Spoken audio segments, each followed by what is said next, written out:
అందరికీ నమస్కారం. భోగాపురం ఎయిర్పోర్ట్ ని చంద్రబాబు గారు అయితే 16,000 ఎకరాలతో కట్టాలని చెప్పి ప్లాన్ చేశాడు. జగన్ గారు దాన్ని వ్యతిరేకించాడు. ఇప్పుడు అదే వీడియో వైరల్ చేస్తున్నారు. 16,000 ఎకరాల అనవసరం అన్నాడు జగన్ అని చెప్పి, కాబట్టి ఆయన వ్యతిరేకము, క్రెడిట్ గోస్ట్ చంద్రబాబు నాయుడు చెప్పి తెలుగుదేశం వాళ్ళు అంటున్నారు. కానీ అది కాదు. జగన్ గారు వ్యతిరేకించింది 16,000 ఎకరాలు అనవసరం. నిజంగా జగన్ అన్న రోజు 16,000 ఎకరాలు వ్యతిరేకించాడు. తన అధికారంలోకి వచ్చిన తర్వాత 2,000 ఎకరాలు చేసుకొని పూర్తి చేసినాడు.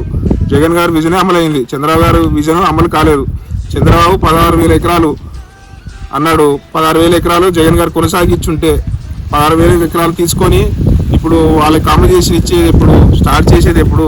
జగన్ గారు వ్యూహాత్మకంగా చేశాడు. అంత అవసరం లేదు. ఎయిర్పోర్ట్కి ఎంత అవసరమో అంతే టేకప్ చేసుకున్నాడు. వాళ్ళకి కావాల్సిన బెనిఫిట్స్ ఇచ్చేశాడు.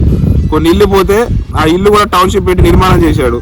అడ్డంకులన్నీ తొలగించేశాడు. అన్ని పర్మిషన్లు తొలగించేసి శంకుస్థాపన చేసేశాడు. ఇంకా జగన్ గారి ప్రభుత్వం పని అయిపోయింది.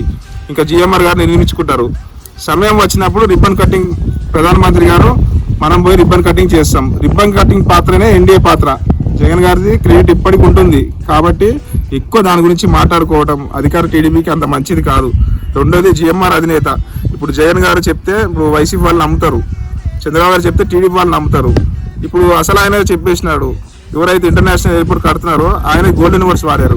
నా అదృష్టము, నా జన్మ ధన్యమైంది. రాజశేఖర రెడ్డి గారు శంకుస్థాపన చేసేసాడు శంషాబాద్ ఎయిర్పోర్ట్ని. ఆయనే శంకుస్థాపన చేశాడు, ఆయనే ప్రారంభించాడు. నా అదృష్టం, భగవంతుడు ఇచ్చింది ఏంటంటే ఆయన రాజకీయ వారసుడు జగన్ గారు భోగాపురం ఇంటర్నేషనల్ ఎయిర్పోర్ట్ని శంకుస్థాపన చేశాడు. ఆ దేవుడు దయ వల్ల ఇప్పుడు తొందరగా 36 నెలల్లో పూర్తి చేస్తాం. మళ్ళీ జగన్ గారే ప్రారంభించాలి సార్. నాయనతో ఒక ఇంటర్నేషనల్ ఎయిర్పోర్ట్ కట్టారు, కొడుకుతో ఒక ఇంటర్నేషనల్ ఎయిర్పోర్ట్ కట్టారు. నా అదృష్టం అని చెప్పి ఆయన చెప్పాడు. ఇంకా అది రికార్డు, అది అయిపోయింది. ఇంకా దాన్ని ఎవరు మార్చలేడు. కాబట్టి ఇది తెలిసిన తర్వాత ఇంకా మళ్ళా జగన్ గారి క్రెడిట్ ఇవన్నీ మాట్లాడుకుంటే ఏం లాభం ఉంది? భోగాపురం ఎయిర్పోర్ట్ జగన్మోహన్ రెడ్డి గారిది.